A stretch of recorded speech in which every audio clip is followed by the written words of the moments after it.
Okay, hey everybody. I got a camera woman helping me out this time. So I could point out stuff and show y'all the garden. I know I haven't showed y'all in a while what's going on. So, come on here, camera. So right here, my pepper plants, I still have some. I have some tomatoes growing on this one, green tomatoes. That's the beef steak. This is a banana pepper growing on this one.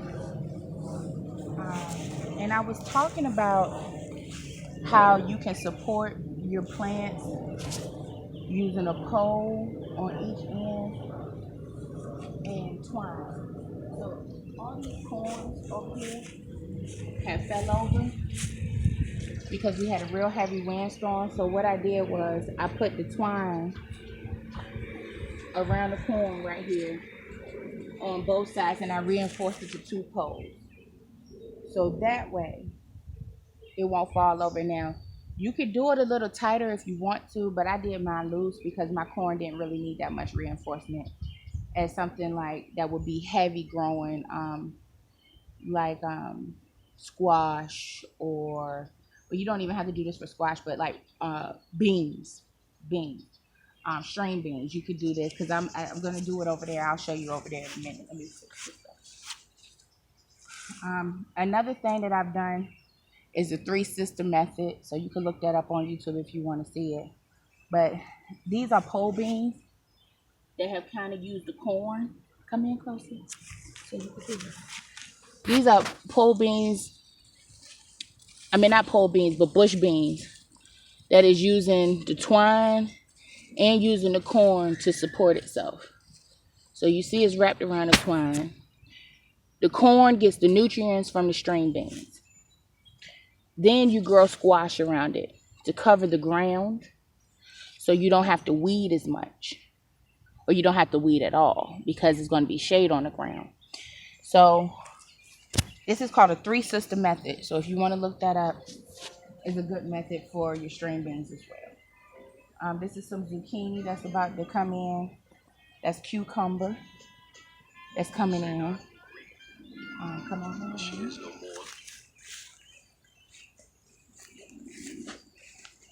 This is my squash. So come on in closer.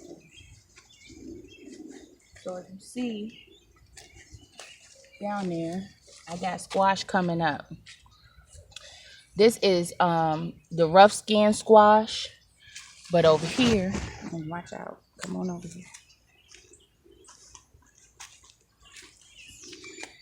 This is the smooth skin summer squash. There's bees and stuff all in here, so trying to be careful. But you see a baby one right there.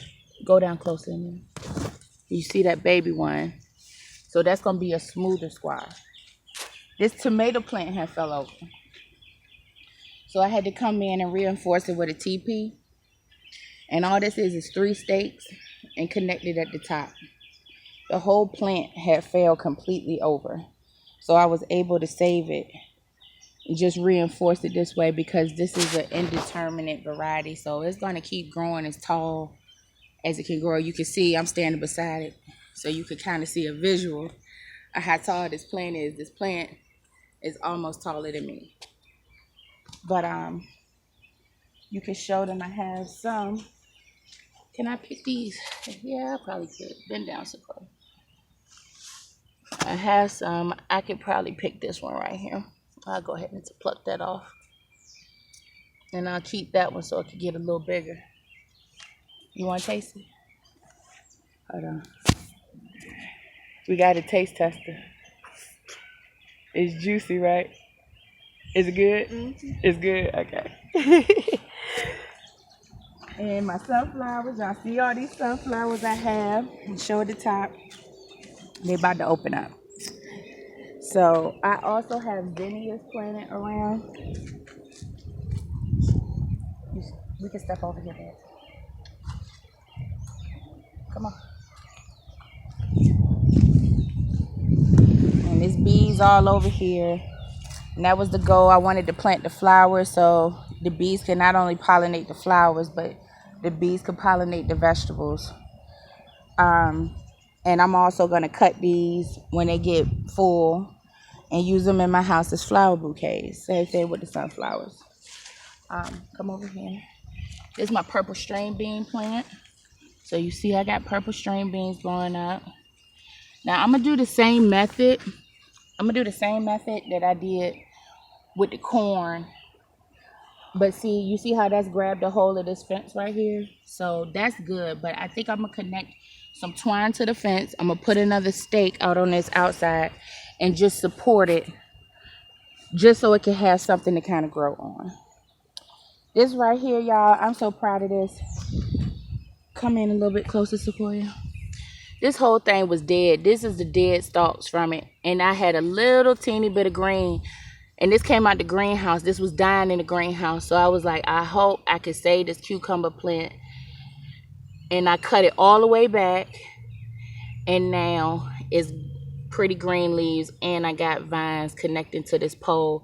So I got a late start on these. Well, started early. Wasn't producing anything in the greenhouse. All the little flowers were dying off. So I wind up cutting it all the way back and starting all over again. And now that I know I got some green leaves coming, it's coming back. I like saving plants too. This is my eggplant. This has a lot of flowers on it, y'all. This was in the greenhouse as well, but it wasn't growing good. So I learned a lot of lessons when it comes to this greenhouse. So I'm gonna do things a lot differently next year when it comes to planting the greenhouse. But I'll show you what the greenhouse looks like. I'll show you the good, the bad, and the ugly of this garden thing here. So these are, I want to say these are gonna be yellow bell peppers because I kind of lost the tags on them. This one hasn't. Oh, this has these giant Marconi peppers. I've never cooked with those or anything. I actually picked these peppers up by mistake from Lowe's. I thought I was getting green peppers, but I actually got Marconi peppers. And I've been looking on YouTube videos with people cooking with them and stuff, so we'll see how they taste. I harvested one. I already showed a picture of that. This is my red bell pepper plant. Now, they have not turned red yet. That one's turning red. It's turning red. And the one that I had was turning red. The only reason I picked that one is because it had already fell on the ground. So it didn't have any bug holes in it. It didn't have any other holes to make me feel like an animal had bit into it or anything. I do have rabbits, so I try to chase them out every now and then, but I haven't seen any real damage yet. But yeah, so I'm just waiting for those to turn red before I pick them, because I do want the colors actually to pop off. Look, here go another little baby banana pepper. Come here, Chloe. And I had another pepper plant too by the let me show this real quick. This was in the greenhouse too. It was dying.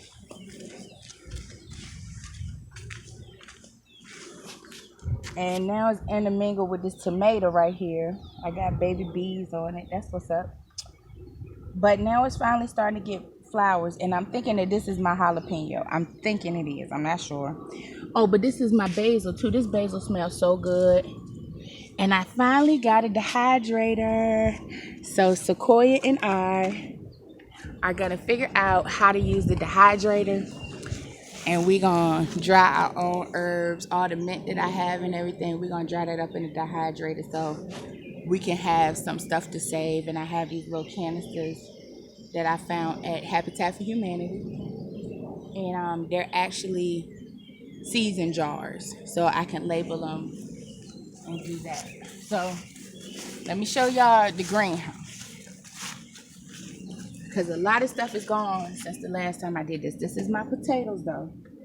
And as y'all see, they starting to die back. So I got about another 30 days maybe before I start going in there and seeing what kind of potatoes I have.